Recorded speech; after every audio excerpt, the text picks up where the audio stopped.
चमोली के ground zero का खुद मुख्यमंत्री ने जायजा लिया। चमोली में तमाम आला अधिकारी कैंप कर रहे हैं। नुकसान का अनुमान लगाया जा रहा है, लेकिन तबाही अनुमान से कहीं बड़ी है।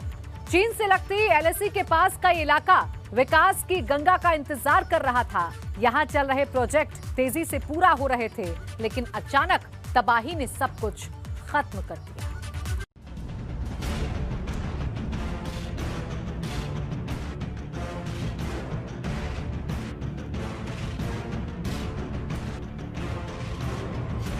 कुदरत की बड़ी तबाही का शिकार हुआ ये पूरा इलाका एलएसी से सटा हुआ है।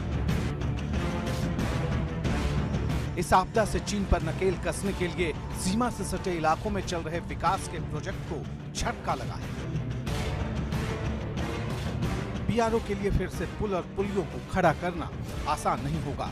एलएसी तक पहुंचने के रास्तों को दुरुस्त करना आसान नहीं होगा। ये बहुत बड़ी चुनौती है। वजह है काफी बड़े इलाके में जबरदस्त बर्बादी।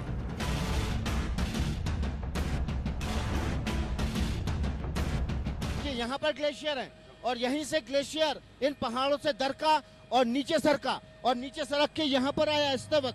ये देखिए, इस तरफ की तस्वीरें मैं आपको दिखाता हूँ, दाहिने हाथ की तरफ की। यहाँ पर देखिए, यहाँ से ग्लेशियर सरका और ये देखिए यहाँ से कीचड़ दिखना शुरू हो गया आपको, क्योंकि यहीं से ये ग्लेशियर सड़क का पीछे इन पहाड़ों से ग्लेशियर सड़क के नीचे की तरफ आया, धौली गंगा में मिला। और अब हम आपको धौली गंगा की वो ग्राउंड जीरो की तस्वीरें पहली बार एबीपी न्यूज पर दिखा रहे हैं। ये देखिए, यहाँ से मटमेला मिट्टी और स्लिट दिखना शुरू हो रहा है। यही वो जगह है जहाँ पर ग्लेशियर सड़क के नीचे आया, वो अपने साथ बड़ी तादाद में पानी लेकर आया और उस पानी के साथ जब वो तेज रफ्तार में 300 किलोमीटर प्रति घंटा की रफ्तार से आगे बढ़ा, तो उस पानी में मिट्टी मिलती गई, चट्टानें मिलती गई, बहुत बड़े बड़े पत्थर और बोल्डर मिलते चले गए और उसकी वजह से इतनी बड़ी रफ्तार से तेज बढ़ता हुआ ये पानी 300 किलोमीटर की रफ्तार से आगे दो एनटीपीसी के पावर प्लांट में टकराया।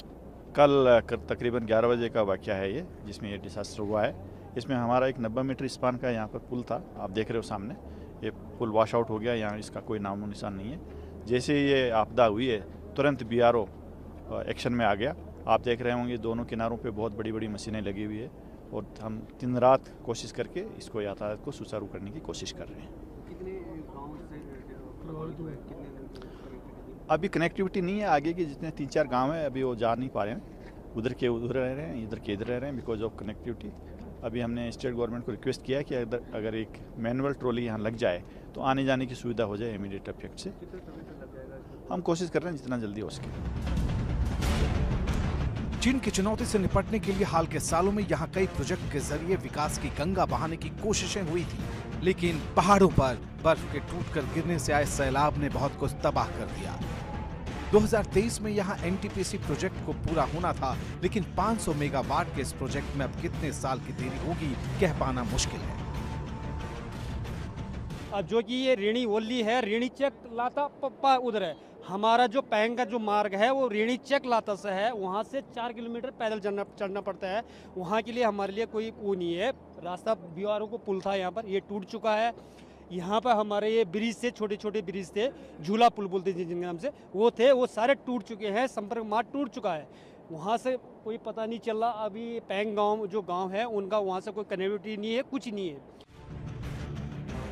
जिस तरह से यहाँ ऊंचे पहाड़ों से तबाही का सैलाब नीचे उतरा, उसको लेकर अलग अलग तरह की राय और आशंकाएं भी सामने आ रही हैं। वैज्ञानिक पड़ताल में जुटे हैं, पर्यावरणविद जानकारी ले रहे हैं, तो स्थानीय विशेषज्ञों के वजह को लेकर अपने अपने अनुमान हैं। पर्यावरण के जानकारी से कुदरत से छेड़छाड़ का नतीजा बता रहे हैं, तो कुछ इसके पीछे चीन की साजिश की आशंका भी जता रहे हैं।